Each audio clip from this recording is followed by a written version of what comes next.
Hello everyone, I am Sohra from Agrimistaf, and today I want to show you how you can add item to Listview in Winform application.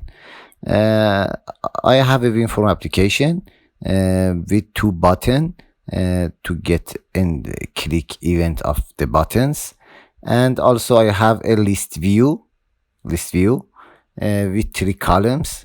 I added columns by this method, edit columns, and add and use add button on the button here, and I added three columns for this list view.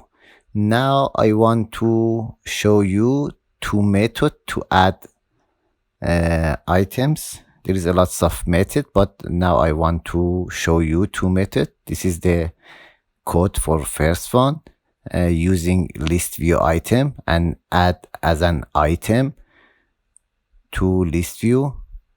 Each item can have three columns.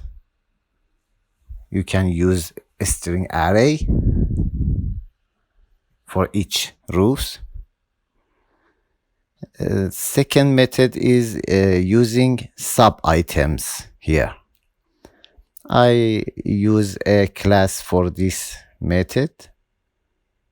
I use list view item text and subitems. Now I want to start the project and show the result to you. First method is here. First method, this is this code, and now I will show you the second one. This is the second one. You can view the link of these codes in the description of the video. Thank you for watching this video. Please like the video and subscribe the channel. Bye.